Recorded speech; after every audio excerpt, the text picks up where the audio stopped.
ठीक है, जहाँ पे अच्छा विक्की आया, क्या नाम है उसका यार, अच्छा नाम तो उसका भूल गया। हाँ ठीक है, आ गया, चलो ठीक है। अच्छा पहले बोल रहा हूँ कि जहाँ पे नहीं आएगा समझ वहाँ पे सब बता देना मुझे, ठीक है। और आज हम क्या करने वाले हैं, आज हम क्या नाम है पहले प्लांट्स को खत्म करेंगे। आज मैं स्टोमेटा बता, अच्छा किसी के नॉइज आ रही है यार, पहले म्यूट करो यार, तुम लोगों को कितनी बार बोला हुआ है मैंने, रुक जाओ मुझे करने दो, ठीक है।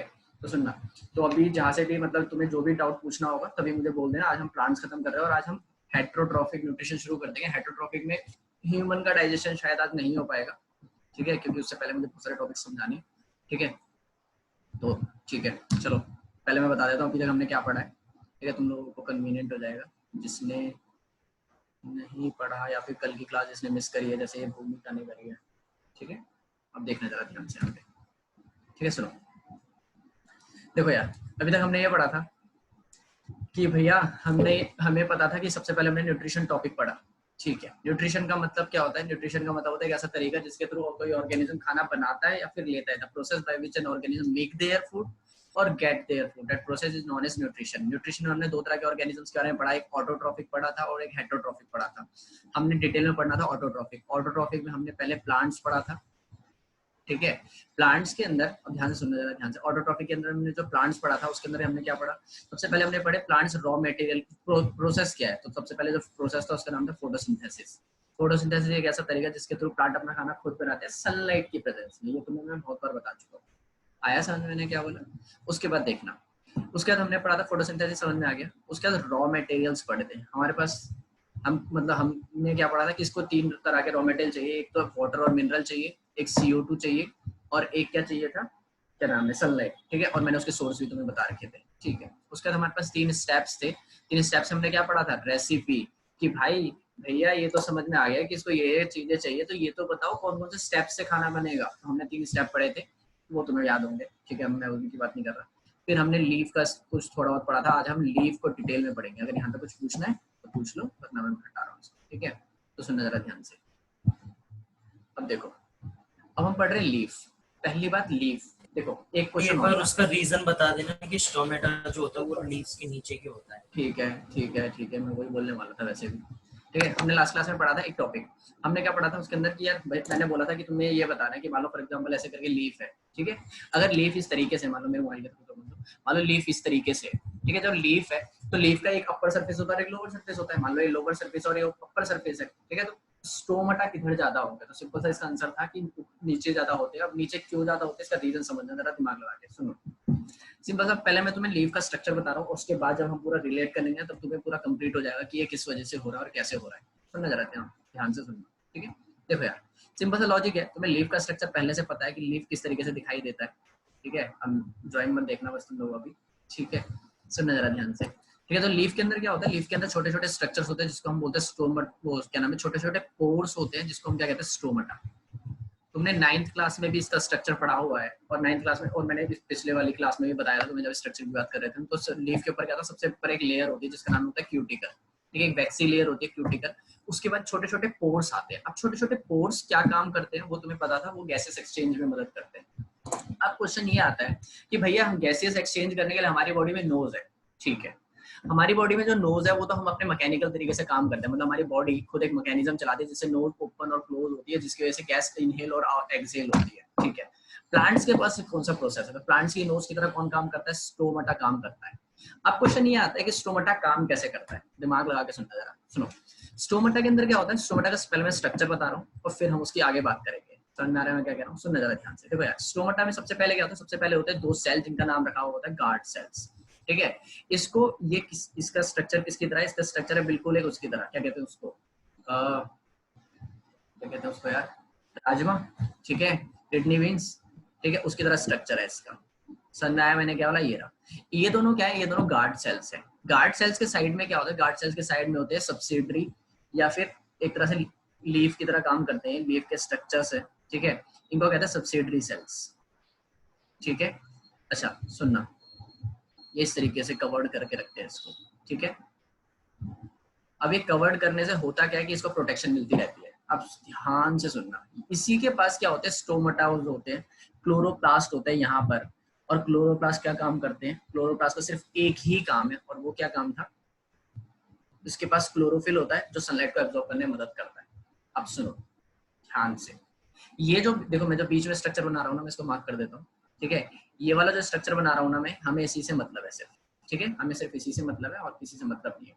सुनना जरा ध्यान से, ये क्या होता है, ये गार्ड सेल्स है, मैं नाम लिख देता हूँ, तुम्हें शायद कन्वीनियंट, यार तुम अभी भी आ रहे हो, बार बार डिस्टर्बेंस हो रही है, ठीक है। ये क्या है, ये है गार्ड सेल्स। गार्ड सेल्स का नाम से ही पता लग रहा है कि जो गार्ड करते हैं और वो क्या नाम है, एक्सचेंज को रोकते हैं, और आगे मैंने क्या, बाकी अभी के लिए कुछ इंपॉर्टेंट नहीं। बाकी ये जो पोर है इसका नाम है स्टोमेटल पोर, मतलब स्टोमेटा का पोर, स्टोमेटल पोर, ठीक है। और ये पूरा स्टोमेटा है, ठीक है। और बाकी साइड में सेल, ये सेल्स है, सब्सिडियरी सेल्स है जो इसको संभाल के रखते हैं, बचाने में मदद करते हैं, ठीक है। अब होता क्या है कि जो हमारा अंदर का स्ट्रक्चर है हम उसी को ध्यान दे रहे हैं, सिर्फ ये जो गार्ड सेल्स है, ये इस टाइम क्या है, ये इस टाइम ओपन है। अगर तुम्हें स्टोमेटल पोर दिखाई दे रहा है तो उसका मतलब वो स्टोमेटा ओपन है। अगर क्लोज होगा तो कैसा दिखाई देगा, क्लोज होगा तो कुछ ऐसे दिखाई देगा, देखना जरा ध्यान से, वो क्लोज होगा तो कुछ ऐसे दिखाई देगा। इसका मतलब ये कि जो बीच में स्पेस है वो बिल्कुल भी नहीं होगा, और जब क्लोज होगा तो कोई गैसेस एक्सचेंज नहीं चलेगा। चलो स्क्रीन पर आओ पहले, तब तुम्हें शायद समझ में आएगा। सुनना, मैं एक सेकंड वीडियो पिन कर देता हूँ, ठीक है। देखना, मान लो ये दो तरह के सेल्स है, ठीक है, दो तरह के गार्ड सेल्स है, ठीक है। एक गार्ड सेल ले रहा है, एक गार्ड सेल ले रहा है। अब होता क्या है कि इस तरीके से ओपन होता है, यहाँ से क्या चलता रहता है, गैसेस एक्सचेंज चलता रहता है। मतलब ये कि अगर ये ओपन हो रखा है तो यहाँ से गैसेस एक्सचेंज चलेगा, CO2 क्या नाम है अंदर आएगी और O2 बाहर जाएगी। तुम्हें पता है ना, हमारे लिए जो जरूरी है वो प्लांट्स के लिए वेस्ट है, और जो हमारे लिए वेस्ट है वो प्लांट के लिए जरूरी है, ठीक है। तो इस तरीके से ओपन हो रखा है वो, ठीक है। ओपन होने से हुआ क्या, गैसेस एक्सचेंज चल रहा है, मतलब यहाँ से गैस एक्सहेल हो रही है और यहाँ से गैस अंदर आ रही है, ठीक है। ये स्टोमेटा पोर ओपन हो रहा है, लेकिन जैसे ही क्या नाम है इसको बंद करना होता है, इसको कोई गैसेस एक्सचेंज नहीं करनी, तो ये क्या करने लग जाता है, बंद होने लग जाता है। इस तरीके से ये ओपन हुआ, ये बंद हो रहा है, ओपन हो रहा है, बंद हो रहा है। अब क्वेश्चन ये आता है कि भैया ये तो समझ में आ गया कि जब ये ओपन होगा तो गैस एक्सचेंज होगा, और ये जब बंद होगा तो कोई गैस एक्सचेंज नहीं चलेगा। ये ओपन और क्लोज कैसे होता है, मतलब ये कि प्लांट्स के अंदर कोई ब्रेन तो है नहीं, तो फंक्शन संभालेगा। जैसे हमारे बॉडी में क्या होता है, हमारी बॉडी में नर्वस सिस्टम होता है, ब्रेन होता है जो पूरा सिस्टम कंट्रोल करता है कि कहाँ पे कौन सा काम कब चलेगा, ठीक है। एक सेकंड रुक जाओ, लेट आ रहे ना, ठीक है। तो ये तो समझ में आ गया। तो अब बता भैया, ये बताओ कि ओपन और क्लोज कैसे होगा, मतलब हमारे ब्रेन में तो नर्वस सिस्टम हमारा सब कुछ कंट्रोल हो जाता है, लेकिन वहां पर क्या होता है, तो याद रखना प्लांट्स के अंदर स्टोमेटा जो ओपन और क्लोज होता है वो सिर्फ एक चीज पर डिपेंड करता है, दैट इज वाटर कंसंट्रेशन।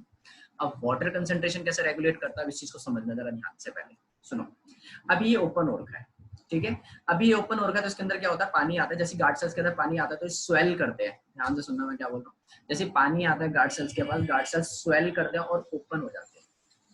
समझ में आया मैंने क्या बोला, ठीक है। सुनना, जैसे ही गार्ड सेल से पानी चले जाता है तो ये श्रिंक करने लग जाते हैं और ये बंद हो जाते हैं। श्रिंक का मतलब होता है पिचकना, ठीक है। सुनना, जैसे पानी आया, पानी आने की वजह से ये स्वेल करते हैं, और स्वेल करते करते ओपन हो जाते हैं, और जैसे पानी चले जाता है तो ये श्रिंक करने लग जाते हैं। और यही मूवमेंट चलती रहती है जिसकी वजह से स्टोमेटा ओपन होता है और क्लोज होता है, और इस ओपन और क्लोज होने की वजह से गैस एक्सचेंज यहाँ से चलता रहता है। दोबारा सुनना जरा ध्यान से। मान लो फॉर एग्जांपल एक गार्ड सेल्स ऐसे हैं, अभी बंद हो रखे हैं, ठीक है। नीचे से पानी आया, नीचे से कहाँ से पानी आएगा तुम्हें पता है, पानी का ट्रांसपोर्टेशन हम इस चैप्टर में आगे जाके पढ़ेंगे पानी का ट्रांसपोर्टेशन कैसे करता है, लेकिन अभी के लिए तुम्हें पता है पानी का ट्रांसपोर्टेशन प्लांट के अंदर जाइलम करता है।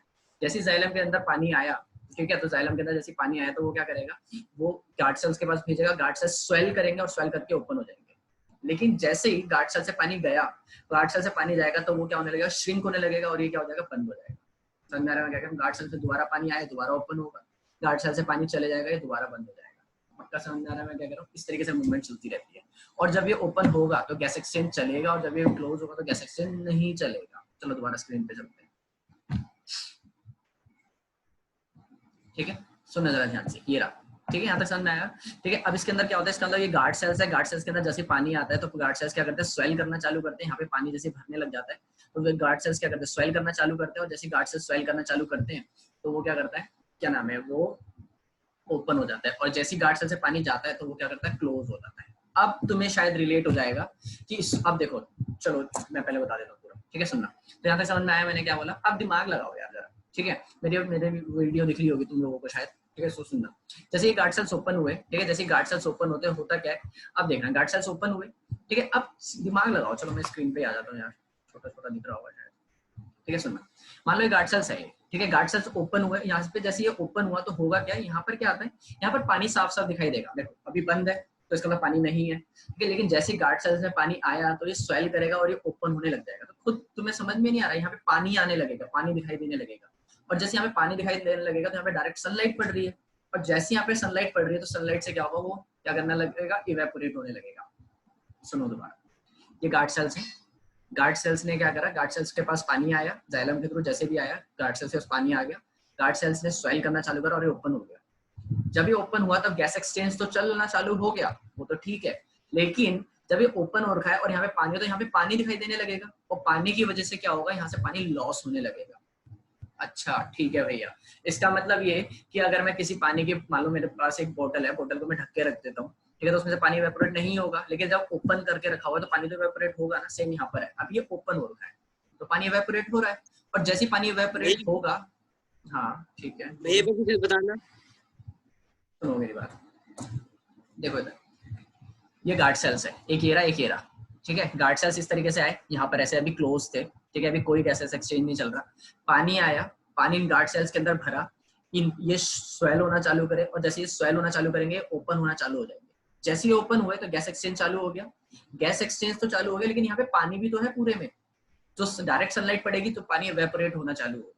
अब तुम रिलेट कर सकते हो कि स्टोमाटा नीचे ज्यादा क्यों होते, तो सिंपल सा लॉजिक नहीं है, अगर स्टोमाटा ऊपर ज्यादा होते तो पानी लॉस ज्यादा होता, क्योंकि गार्ड सेल्स जब ओपन होते तो क्या होता, पानी लॉस ज्यादा होता। लेकिन हर एक ऑर्गेनिज्म क्या चाहता है, उसकी बॉडी से कम पानी लॉस हो। हम चाहते हैं हमारी बॉडी से पानी लॉस हो नहीं, इसलिए प्लांट ने अपना मैकेनिज्म इस तरीके से चलाया कि जो नीचे वाली सरफेस थी, जो लोअर सरफेस थी, वहां पर ज्यादा स्टोमाटा रखे, ताकि वहां से गैस, अगर वहां पे डायरेक्ट, क्योंकि देखो डायरेक्ट सनलाइट यहाँ पर ज्यादा पड़ेगी, और अगर पानी लॉस होगा भी तो कम से कम पानी लॉस होगा। आ रहा है समझ में मैंने क्या बोला? अच्छा ठीक है भैया, ये समझ में आ गया। देखो अब ये पहली बात तो स्टोमाटा का खत्म हो गया, पहले दोबारा बता रहा हूँ मैं, दोबारा सुनो।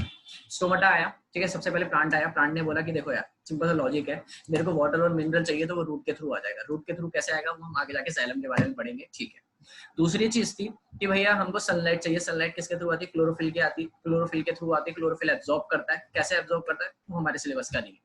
थर्ड चीज बची CO2, गैस कैसे आती है, तो हमने बोला गैस कैसे आती है, चलो इसको अभी खत्म कर देते हैं। गैस आने के लिए हमने टॉपिक पढ़ा स्टोमाटा। स्टोमाटा क्या होता है, स्टोमाटा गैसेस एक्सचेंज के लिए प्लांट के पास एक ऑर्गन है, प्लांट के लीफ के पास एक ऑर्गन है जो गैस एक्सचेंज में मदद करता है, ठीक है। और मैंने, अगर तुमने लास्ट क्लास जब ली थी तब तुमने उसमें देखा भी होगा कि मैंने स्टोमाटा का बिल्कुल स्ट्रक्चर बताया था कि वो प्लांट में कहाँ पर होता है और लीफ के अंदर कहाँ पर होता है वो, ठीक है।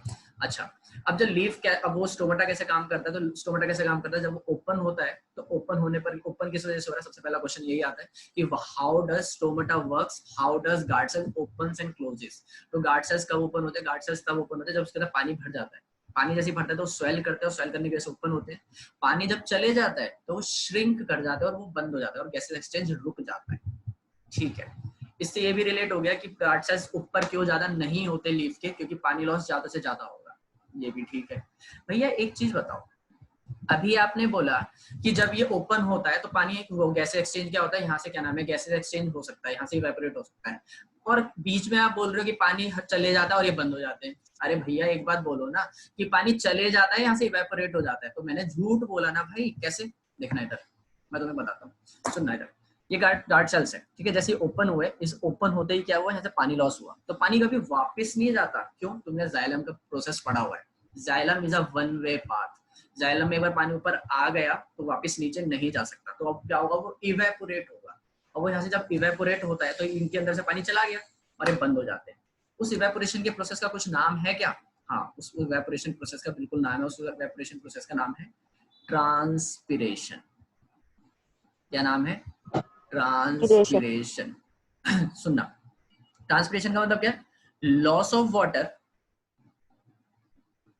From stomata, loss of water from stomata, stomata से पानी लॉस जो हो रहा है उसको क्या कहते हैं, ट्रांसपिरेशन कहते हैं। समझा है मैंने क्या बोला?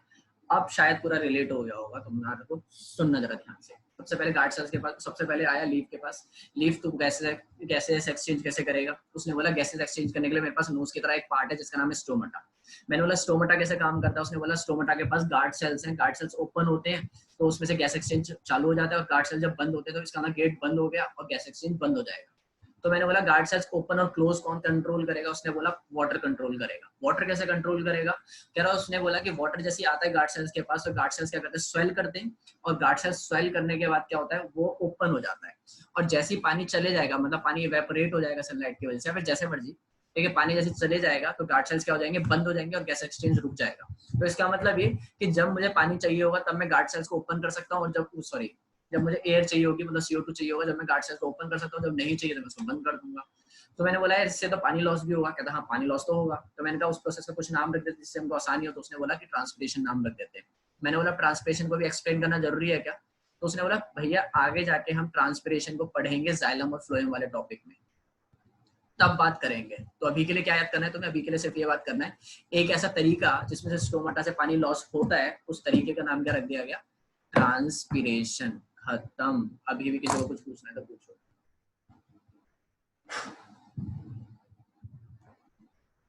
पूछना है कुछ? भैया तो वो ऑक्सीजन वाटर के थ्रू लेता है क्या? क्या ऑक्सीजन वाटर के थ्रू लेता है? अबे प्लांट को ऑक्सीजन थोड़ी चाहिए, प्लांट तो ऑक्सीजन छोड़ता है भाई, भूल गया क्या वो वाली रिएक्शन लिखवाई थी, CO2 तो प्लस फिर H2O। कार्बन डाइऑक्साइड कैसे लेगा फिर जब वाटर जा रहा है? अबे तो पानी तो अपना चाहता रहेगा, आता रहेगा। अब जब तू खाना खाता है तो खाना अंदर पेट में जा रहा होता है, सांस लेना भूल जाता है क्या, बता? नहीं। तो फिर ऐसी प्लांट भी है भाई, प्लांट जैसे ज्यादा समझदार है, ठीक है। चलो, तो मतलब गैस एक्सचेंज चल रहा है, उसके अंदर कोई दिक्कत नहीं है, गैस एक्सचेंज चलता रहेगा, और गैस को और साथ में वाटर लॉस जो हो रहा है वो साथ में चलता रहेगा, ठीक है। चलो म्यूट करो, ठीक है। अब हम वापस आते हैं अपने टॉपिक पर, ठीक। और उस टॉपिक का नाम है हेटरोट्रॉफिक न्यूट्रिशन। अगर यहाँ तक कुछ पूछना होगा तो पूछ लेना, बाद में भी पूछ लेना, कोई दिक्कत नहीं है। चलो स्टार्ट करते हैं, ठीक है। अब टॉपिक है हेटरोट्रॉफिक न्यूट्रिशन, ठीक है। यार याद रखना, ये यहाँ से मतलब मेनली हम ह्यूमंस के बारे में पढ़ने लगेंगे, ठीक है। तो अभी तक प्लांट था, तो मैं सब कुछ रिलेट, मैंने तुम्हें पहले ही बता रखा है, हम पूरा जो सिलेबस पढ़ेंगे बिल्कुल एक कहानी की तरह पढ़ेंगे बायोलॉजी, ठीक है। बायोलॉजी कहानी की तरह क्यों पढ़ना, क्योंकि हमें चाहिए हर एक चीज का मतलब हमें हर एक चीज का मतलब पता होना चाहिए कि ये काम कैसे हो रहा है और ये काम कैसे हो रहा है, और ये काम हो तो रहा है कैसे, ये तो समझ में आ गया, क्यों हो रहा है मैं वो भी रिलेट कराते हुए चलूंगा, ठीक है। तो नजर ध्यान से, हेटरोट्रॉफिक न्यूट्रिशन। हेटरोट्रॉफिक का मतलब क्या होता है, वो तरीका जिसके थ्रू प्लांट्स अपना खाना खुद बनाते हैं। ऐसे ऑर्गेनिज्म जो अपना खाना खुद नहीं बनाते, ऐसे ऑर्गेनिज्म जो अपना खाना खुद नहीं बनाते उनको कहते हैं हेटरोट्रॉफिक ऑर्गेनिज्म, और उस प्रोसेस को बोला जाता है heterotrophic nutrition. The process by which organisms get their food, the process by which organism get their food is known as heterotrophic nutrition, ठीक है। यार अभी भी तुम ज्वाइन करो इतना लेट, ठीक है। समझाया मैंने कहा, and that those organisms are known as heterotrophic organism, ठीक है भैया।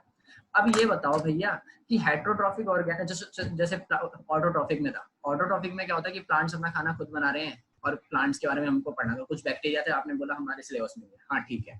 लेकिन भैया हेटरोट्रॉफिक में तो अलग अलग ऑर्गेनिज्म अलग अलग तरीके से खाना खाते हैं, मतलब ये कि कुछ ऑर्गेनिजम्स क्या होते हैं, जैसे कि फॉर एग्जांपल वो है, क्या कहते हैं उसको, क्या नाम है, कैस्केटा है, चलो कैस्केटा है तो तुम्हारे लिए कॉम्प्लिकेटेड हो जाएगा। लीच है फॉर एग्जांपल, ठीक है, लीच है फॉर एग्जांपल। लीच तो भैया खाना इस तरीके से नहीं खाती जैसे हम खाते हैं, तो हम क्या पढ़ने वाले हैं, अलग अलग तरीके पढ़ने वाले हैं, ठीक है। तो हम क्या पढ़ेंगे, अब कुछ अलग अलग तरीके पढ़ेंगे, अब जरा उन पर ध्यान देना। बस क्या है, अलग अलग तरीके के हेटरोट्रॉफिक न्यूट्रिशन है, मतलब टाइप्स ऑफ हेटरोट्रॉफिक न्यूट्रिशन पढ़ रहे हैं। तो सबसे पहला टाइप एक नाम है जिसका नाम है पैरासिटिक। क्या नाम है, पैरासिटिक। अब इसकी डेफिनेशन सुनना, the organism which feed on another organism, the organism which feed on another organism for their food are known as parasitic organism। मतलब क्या है, मतलब ये कि मान लो एक ऑर्गेनिज्म है, ठीक है, वो दूसरे ऑर्गेनिज्म की बॉडी पर डिपेंड करता है अपने खाने के लिए, तो उस तरह के ऑर्गेनिज्म को क्या बोला जाता है, पैरासिटिक ऑर्गेनिज्म बोला जाता है। मतलब ये समझ में नहीं आया मेरे को, ठीक है। मतलब ये कि अगर मान लो फॉर एग्जांपल हम बात कर रहे हैं एक ऑर्गेनिज्म की, एक ऑर्गेनिज्म दूसरे ऑर्गेनिज्म पर डिपेंड कर रहा है, ठीक है, तो उसको क्या बोला जाता है, पैरासिटिक ऑर्गेनिज्म बोला जाता है। जैसे कि लीच है, ठीक है, वो क्या करता है, वो हमारी बॉडी पर रहते हैं, वो हमारी बॉडी पर रहकर क्या करते हैं, हमारी बॉडी से न्यूट्रिशन लेते हैं, ठीक है। तो हमारी बॉडी से न्यूट्रिशन ले रहे हैं, तो इसीलिए इस प्रोसेस का नाम क्या रखा गया, पैरासिटिक। याद रखना कि जिसकी बॉडी से न्यूट्रिशन लिया जाता है तो वो उसको बोलते हैं होस्ट। मतलब ये कि अगर लीच है वो अगर हमारी बॉडी पर रहता है और हमसे न्यूट्रिशन ले रहा है, तो हम उसके लिए क्या है, हम उसके लिए होस्ट है। नया मैंने क्या बोला?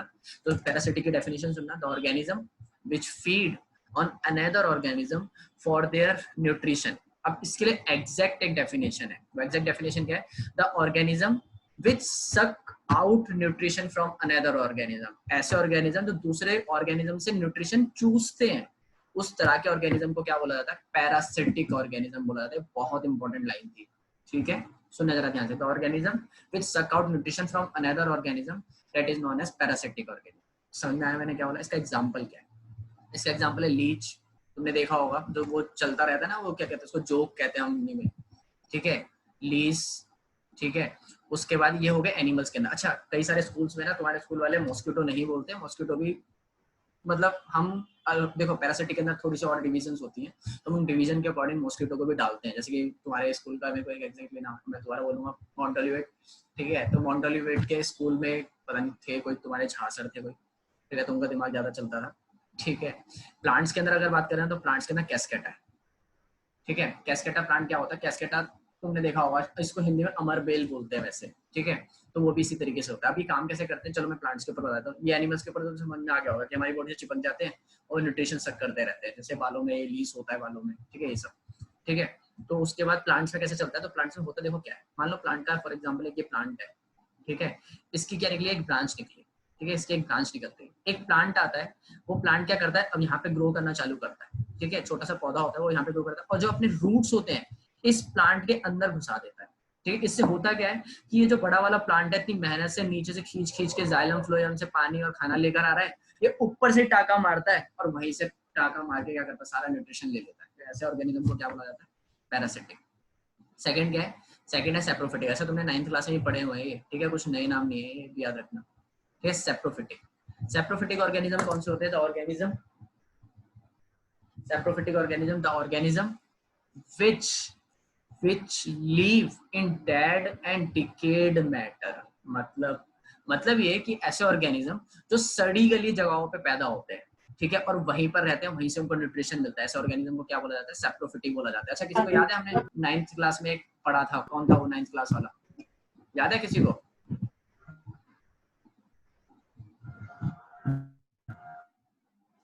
फंगी। हाँ बिल्कुल सही, वो फंजाई था, ठीक है। तो याद होगा तुम्हें, तो ठीक है। वैसे इसका एग्जांपल तुम फंजाई बोल सकते हो और ईस्ट भी बोल सकते हैं इसका एग्जांपल, ठीक है। समझ में आ रहा है मैं क्या कह रहा हूँ? ठीक है, सुनना जरा ध्यान से। यार मेरा मार्कर कहाँ गया? ठीक है, इसका एग्जांपल क्या हो गया? फंजाई हो गया और ईस्ट हो गया। ध्यान से सुनना दोबारा, सुनो। The organism which feed on dead and decayed matter are known as saprophytic organism. The organism which depend on another organism for their food and suck out nutrition from their body, that organism is known as parasitic। ठीक है, इसका example हो गया Leach, lease वगैरह, ठीक है, और saprophytic का हो गया फंजाई और ईस्ट वगैरह। अब क्वेश्चन आता है कि भैया हम तो इसमें से किसी कैटेगरी में नहीं आते। इसके किसी कैटेगरी में नहीं आते का मतलब क्या होता है? किसी कैटेगरी में नहीं आने का मतलब ये कि हम ना पैरासिटिक है ना सेप्रोफिटिक है, तो हम किस कैटेगरी में आते हैं? तो हमारे लिए एक अलग से कैटेगरी बनाई गई, थर्ड टाइप ऑफ कैटेगरी, जिसको क्या बोला जाता है? होलोजोइक, ठीक है। होलोजोइक का मतलब क्या होता है? होलोजोइक वो ऑर्गेनिज्म होता है जो पहले न्यूट्रिशन को खा लेते हैं और फिर उसको ब्रेक डाउन करके उसमें से न्यूट्रिएंट निकाल के अपनी बॉडी में काम यूज करते हैं। समझ आया मैंने क्या बोला? अब हम क्या पढ़ने वाले हैं? हम मेनली सिर्फ ह्यूमंस के बारे में पढ़ने वाले हैं, लेकिन उससे पहले हमारे लिए एक टॉपिक है, हम थोड़ा सा वो डिस्कस करने वाले। पहले मुझे फटाफट से बताओ, किसी को कुछ पूछना है तो पूछना है, किसी को कुछ नहीं भैया। नहीं पूछना? नहीं भैया। ठीक है, चलो ठीक है, देखो ठीक है, यहाँ तो तुम्हें शायद समझ में आ गया होगा। चलो हम आगे बढ़ते हैं पहले, ठीक है। सुनना, देखो यार, हमको मेनली ना याद रखना, हमको सिर्फ अभी पढ़ रहे हैं, हम सिर्फ इस क्या नाम है डाइजेशन वाले टॉपिक में पढ़ रहे हैं हम सिर्फ, वरना हम नहीं पढ़ने वाले, हम सिर्फ ह्यूमंस के बारे में पढ़ेंगे, ठीक है। सुनना जरा ध्यान से। अब हमें पढ़ना क्या है? होता ही है कि उसने बोला कि यार चलो मैं तुम्हें पहले एनसीईआरटी दिखा देता हूँ, ठीक है, वरना तुम्हें कोई दिक्कत होगी बाद में, ठीक है। मैंने एनसीईआरटी देख लो, ठीक है, ये रही तुम्हारी एनसीईआरटी, ठीक है। हमने क्या पढ़ लिया? हमने ये मैंने तुम्हें पेज बोले थे तो फिर हटा ही दो, ठीक है। हमने न्यूट्रिशन पढ़ लिया, न्यूट्रिशन में हमने प्लांट्स पढ़ लिया, ऑटोट्रॉफिक न्यूट्रिशन में प्लांट्स पढ़ लिया, प्लांट्स के रॉ मटेरियल, खाना कैसे बनता है, खाना कैसे स्टोर होता है, ठीक है। लीफ का स्ट्रक्चर मैंने बताया था, हमने स्टोमाटा पढ़ लिया, ठीक है, और स्टोमाटा का स्ट्रक्चर ये रहा, ठीक है। उसके बाद था हेटरोट्रॉफिक न्यूट्रिशन। तो हेटरोट्रॉफिक न्यूट्रिशन यहाँ से आता है, ठीक है। हेटरोट्रॉफिक न्यूट्रिशन क्या सारी चीजें तो मैंने सब कुछ बता दिया। हमें कोई जरूरत नहीं यहाँ से पढ़ने की, ठीक है, पूरा पढ़ लिया। अब ये वाला टॉपिक मैं बता रहा हूँ, ठीक है। अब यूनिसेलुलर कैसे काम करते हैं, ये बहुत इंपॉर्टेंट है। इंपॉर्टेंट क्यों है? क्योंकि 2 साल पहले, मतलब लास्ट 2 इयर्स बैक, किसके स्कूल में आया था? लोडलो के सर स्कूल में आया था, क्या नाम है उसमें, प्री बोर्ड्स में आया था ये, ठीक है। तो लोडलो ये वैसे आता नहीं है क्वेश्चन, लेकिन उस टाइम से आने लगा। तो उसके बाद 1-2 स्कूलों के और प्री बोर्ड में आया, बोर्ड्स में नहीं आया अभी तक, लेकिन प्री बोर्ड में आता है, ठीक है। और 3 नंबर का क्वेश्चन आता है पूरा डेफिनेशन से, मतलब स्ट्रक्चर भी बताना होता है, डेफिनेशन भी बतानी होती है। तो मैं स्ट्रक्चर डिस्कस कर रहा हूँ खैर अभी, और डेफिनेशन तो मैं तुम्हें दूंगा ही, ठीक है। सुनने जरा ध्यान से, ठीक है। क्लास में 10 मिनट बचे, फिर दोबारा सेशन स्टार्ट करेंगे, ठीक है। चलो देखो, मान लो फॉर एग्जाम्पल हम बात करें प्लांट की, ठीक है। उसकी सॉरी वो यूनिसेलुलर की। यूनिसेलुलर क्यों पढ़ रहे हैं हम? पहले देखो, हमको पढ़ना है मेनली ह्यूमंस के बारे में, याद रखना, ठीक है। हम यूनिसेलुलर इसलिए पढ़ रहे हैं ताकि हमें ये तो पता लगे कि यूनिसेलुलर ऑर्गेनिज्म काम कैसे करते हैं। सुनना, देखो यार, होता क्या है, होता ये है कि हमारे पास क्या, हमको जो भी खाना, देखो जैसे हम खाना खाते हैं, हम पहले खाना जब खाते हैं तो हमने खाना तो खा लिया, लेकिन हमारी बॉडी में जाकर वो ब्रेक डाउन होता है, और ब्रेक डाउन होने के बाद उसमें से न्यूट्रिशन बाहर निकल कर आता है, और फिर हमारी बॉडी उसमें को यूटिलाइज करती है, और फिर क्या करती है, उससे एनर्जी प्रोड्यूस करती है, ठीक है भैया, समझ में आ रहा है। लेकिन यूनिसेलुलर ऑर्गेनिज्म ये काम कैसे करते हैं, कैसे हो पाता है ये काम, ठीक है। तो मैं तुम्हें अभी ये बताने वाला हूँ, ध्यान से सुनना। सुनो, यूनिसेलुलर के अंदर हम सब पढ़ रहे हैं वो है अमीबा, ठीक है। सुनना, अमीबा क्या है? एक यूनिसेलुलर है, ठीक है। एक इरेगुलर शेप का एक यूनिसेलुलर है, मान लो ये इसका न्यूक्लियस है, ठीक है। और अमीबा को मान लो फॉर एग्जांपल यहाँ पर खाना दिखाई दिया, ठीक है। यहाँ पर उसको क्या दिखाई दिया? खाना दिखाई दिया। अब अमीबा क्या करता है? अमीबा देखो यूनिसेलुलर है। यूनिसेलुलर का मतलब क्या होता है? एक सेल का बना हुआ ऑर्गेनिज्म, उसी सेल के थ्रू उसको डाइजेशन करना है, उसी सेल के थ्रू उसको रेस्पिरेशन करना है, उसी के सेल के थ्रू उसको ब्रीथिंग करनी है, उसी सेल के थ्रू उसको क्या नाम है, एक्सक्रीट आउट करना है। मतलब एक ही सेल है उसके पास, एक ही सेल से उसको सारे काम करने हैं, ठीक है। तो अभी इसको क्या हुआ, यहाँ पे खाना दिखाई दिया, ये क्या करेगा? यहाँ पर मूव करना चालू करेगा। समझ आ रहा है मैं क्या कर रहा हूँ? ये जो अमीबा है ये क्या करेगा? इसके पास मूव करना चालू करेगा। चलो ठीक है, वो यहाँ पर आएगा और यहाँ पर खाना रखा हुआ और इसकी बॉडी ये रही वापस पूरी, ठीक है। अच्छा ठीक है, अगले टाइम क्या करेगा? अच्छा तुमने पहले भी ये भी पढ़ा होगा कि अमीबा के पास सीडोपोडिया होते हैं, ठीक है, फॉल्स लैग, वो सब हम नहीं पढ़ रहे, तुम्हें नहीं पता तो कोई बात नहीं, अच्छी बात है, ठीक है। तुमको सिर्फ इसी पे ध्यान देना है, ठीक है। सुनना, अमीबा आया, अमीबा ने क्या बोला? अमीबा ने देखा कि उसके सामने खाना पड़ा हुआ, तो खाने के चारों तरफ क्या बनाता है वो? याद रखना, वैक्यूल बनाता है। वैक्यूल का मतलब होता है खाली जगह, ठीक है, जिससे वो क्या करेगा? डिफ्यूजन प्रोसेस से खाने को अंदर खींच लेगा। डिफ्यूजन का मतलब क्या होता है? किसी लेयर को पार करना, किसी लेयर को पार करना बिना उसको डिस्टर्ब करे, ठीक है। तो अब देखना, अब क्या करेगा? मान लो खाने का मॉलिक्यूल ये दिखाई दे रहा है उसको, तो इसके चारों तरफ क्या बनाएगा? एक वैक्यूल बनाएगा, और वैक्यूल बना के क्या करेगा? उसको पूरा की तरह से क्या कर लेगा? कवर कर लेगा, और ये रहा उसका न्यूक्लियस। और फाइनल स्टेप और अगले स्टेप में क्या करेगा? जो खाने का मॉलिक्यूल था वो उसकी बॉडी के अंदर ट्रांसफर हो चुका होगा। ये रहा, समझ आया मैंने क्या बोला? पक्का समझ आ रहा है क्या कह रहा हूँ? सुनने जरा ध्यान से। तो अमीबा ने काम कैसे करा? अमीबा ने क्या बनाया? एक वैक्यूल बनाया, और वैक्यूल के बाद क्या करा? उसने डिफ्यूजन प्रोसेस से क्या करा? डिफ्यूजन प्रोसेस से उसने क्या करा? उस खाने को अंदर खींच लिया, ठीक है। और वो क्या करेगा? अब उस खाने को यूटिलाइज करेगा, उसमें से जितना भी वेस्ट निकलेगा सेम प्रोसेस डिफ्यूजन से एक्सक्रीट आउट कर देगा। समझ आया मैंने क्या बोला? एक बात और, कई सारी बुक्स के अंदर इस डिफ्यूजन प्रोसेस को ना लिखकर वो थोड़ा और साइंटिफिक टर्म लिखते हैं, जिसको बोला जाता है फैगोसाइटोसिस, ठीक है। उसको क्या बोला जाता है? फैगोसाइटोसिस बोला जाता है। फैगो का मतलब होता है जो खाना है, फैगो का मतलब होता है, देखो फैगो का मतलब तुमने सुना होगा स्वेलो करना, ठीक है। तो फैगो का मतलब क्या होता है?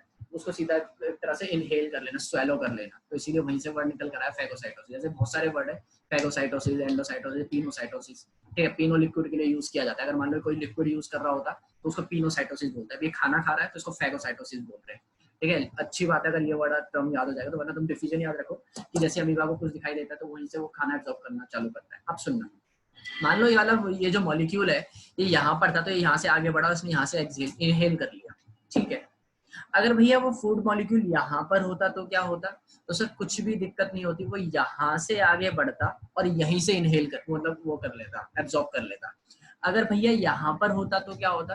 तो यहाँ पर होता तो यहाँ से आगे बढ़ता और यहाँ से वो कर लेता, एब्जॉर्ब कर लेता। अगर कहीं पर भी होता, इसका मतलब ये कि इसके पास, इससे ये समझ में आ रहा है, कोई स्पेसिफिक पॉइंट नहीं है जहां से खाना खाता होगा। इसका मतलब ये कि हमारे पास माउथ है, माउथ से ही हम खाना खा सकते हैं, समझ आया? नोज से तो नहीं खा सकते, ठीक है। तो श्रीवास्तव का पता नहीं मुझे, वैसे ये कर सकता है, इसका ये अलग है, ठीक है। अब अनम्यूट करके कुछ बकवास मत करियो, बहुत मारूंगा तेरे को मैं, ठीक है।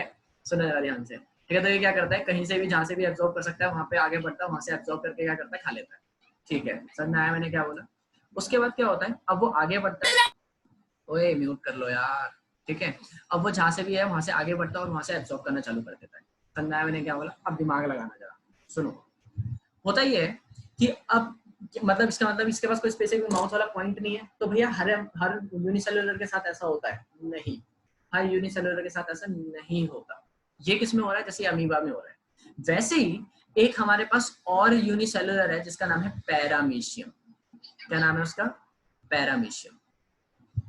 अब पैरामीशियम कैसे काम करता है? पैरामीशियम भी देखो सेम इसी तरीके से है, ठीक है। और उसके पास उसको भी खाना दिखाई दिया और वो भी उसने भी आगे बढ़ने की सोचा, ठीक है। तो उसने क्या करा, उसने वो उस तरीके से आगे बढ़ा और वहां से खाना एब्जॉर्ब करा इसी तरीके से, सेम तरीके से। समझ आया मैंने क्या बोला? लेकिन अगर खाना इधर होता ना, तो ये पैरामीशियम क्या करता, पीछे मुड़ता और फिर वहां से खाना एब्जॉर्ब करता। मतलब क्या है भैया? मतलब ये कि अमीबा के पास सर कोई स्पेसिफिक पॉइंट नहीं है कि खाना वहीं से खा सकता है। समझ आया मैंने क्या बोला? अमीबा के पास कोई स्पेसिफिक पॉइंट है कि खाना वहीं से खाएगा, वो कहीं से भी एब्जॉर्ब कर सकता है। लेकिन पैरामीशियम के पास एक स्पेसिफिक स्पॉट है जहां से वो खाना खा सकता है। इसका मतलब ये पैरामीशियम के पास स्पेसिफिक स्पॉट है कि वहीं से खाना खाएगा। लेकिन अब दिक्कत क्या है? अब दिक्कत ये है कि उसने क्या बोला, उसने बोला कि चलो भैया मैं खाना खाने की कोशिश करता हूँ। मैंने बोला ठीक है भाई, वैसे भूलता नहीं हो, ठीक है, ऐसे बात नहीं करता हो, ठीक है। तो उसने बोला कि चलो मैं खाना खाने की कोशिश करता हूँ। अगर मान लो अगर खाना मतलब पीछे की तरफ है तो इसको पूरा क्या करना पड़ेगा, रोटेट करना पड़ेगा। और सर मैं आपको एक सिंपल सी लॉजिक बता देता हूँ कि अगर कोई यूनिसेलुलर अपनी टॉप स्पीड पे भी चलेगा ना, मतलब अगर कोई यूनिसेलुलर है और अपनी टॉप स्पीड पे भी चलने की कोशिश करेगा, तब भी वो 1 घंटे में सिर्फ 2 सेंटीमीटर मूव कर पाएगा। और 2 सेंटीमीटर कितना होता है? यहाँ से लेके शायद यहाँ तक 2 सेंटीमीटर होगा बस। मतलब 1 घंटे में इतना डिस्टेंस कवर कर सकता है वो। तो उसके लिए घूमना इम्पॉसिबल है, उसके बस की नहीं है ये सब काम करना। तो फिर क्या करेगा वो? तो इसीलिए भगवान ने उसको क्या दिया? भगवान ने उसको दिए 2 चीजें, जिसका नाम क्या है? फ्लैजेला। अब फ्लैजेला कैसे काम करता है? मेरी शक्ल दिखाई दे रहा होगा, इधर देखना, ठीक है। तो यहाँ पे क्या होता है, मान लो ये बॉडी है अमीबा की, अमीबा को जहाँ पे खाना मिलता है वहीं पे मूव कर जाता है। लेकिन इसके पास क्या 2 फ्लैजेला है। फ्लैजेला अगर खाना इधर की तरफ है तो वहां से खींच खींच के फ्लैजेला पहले माउथ के पास लेकर आएगा और फिर उसको एब्जॉर्ब करेगा। अगर इधर की तरफ है तो वहां से फ्लैजेला खींच खींच कर माउथ के पास लेकर आएगा, फिर उसको एब्जॉर्ब करेगा। इसका मतलब ये तुम्हें समझ में आ रहा होगा कि जो अमीबा है वो कहीं से भी डिफ्यूजन प्रोसेस के थ्रू खाना एब्जॉर्ब कर सकता है। लेकिन पैरामीशियम है वो एक ही स्पॉट से, सिर्फ फिक्स स्पॉट से खाना एब्जॉर्ब कर सकता है। आया समझ में मैंने क्या बोला? अभी भी किसी को समझ इनकी नहीं आया? लेंथ कितनी होती है? यार ये माइक्रोमीटर में होता है। माइक्रोमीटर का मतलब ये वाला माइक्रोमीटर। अभी ये पूरा ऑर्गेनिज्म ही माइक्रोमीटर में है, तो ये कुछ बोल सकते हैं इससे छोटी बड़ी यूनिट ले सकता है तो पिकोमीटर होती है। लेकिन अब तुम्हें समझ नहीं आएगी वो सारी चीजें, तो अभी के लिए लेंथ छोड़ दो, ठीक है। तो अगर खाना मतलब फूड पार्टिकल भी उसी हिसाब पार्टिकल से होता उसके है भाई। पीछे होगा तो कैसे? तो वो अपने फ्लैजेला को मूव कराएगा ना। फ्लैजेला बहुत बड़े होते हैं इसकी बॉडी के अकॉर्डिंगली, इसकी टेंशन मत ले। फ्लैजेला बहुत बड़े होते हैं अपने उसके अकॉर्डिंग, ठीक है। ये मैं और क्यों बताओ, मत टेंशन ले लूंगा, यार, मेरे तो हाथ तेरे हाथ ही है। तोड़ने पड़ेंगे, ठीक है। अबे तो लेकर तो हाथ से आऊंगा। बस बस बस बस बस बस हो गया सर, हो गया, ठीक है। सुनो मेरी बात। अब अभी क्लास में कितना टाइम बचा है? अभी 2 मिनट पूरे बचे हैं, ठीक है। अभी हम दोबारा क्लास स्टार्ट करें, कोई मिस मत करना। तुम में से मैं तुम्हें पहले ही बोल चुका हूँ कि तुम में से अभी जैसे तुम 30 के ऊपर हो तो तुम क्या करते हो, क्लास मिस कर देते हो। दोबारा क्लास मिस कर देते हो मतलब कि अगली क्लास में भी कितने आओगे तुम? 5-6 गायब हो जाओगे। और लास्ट क्लास में मैंने बोला तो भी तुमने यही करी थी हरकत। सिर्फ एक बार मैंने बोला सारे आए थे, इसलिए मिस मत करना। फटाफट से जिसके पास एनसीईआरटी अच्छी बात है, जिसके पास नहीं है मैंने भेजी भी हुई है तुम लोगों को, ठीक है। नहीं है कोई दिक्कत नहीं, जो मैंने अभी बोला सिर्फ उसको रिवाइज करना है। और याद रखना अभी हम ह्यूमन शुरू करेंगे, जो मोस्ट इंपॉर्टेंट टॉपिक है इस चैप्टर का, ठीक है। तो हमको ह्यूमन शुरू करना है। अभी 2 मिनट में मैं दोबारा लिंक भेज रहा हूँ, मिस मत करना उसको, ठीक है। ह्यूमन शुरू करना है, चलो मिलते हैं अभी 2 मिनट में। Bye bye, Tata.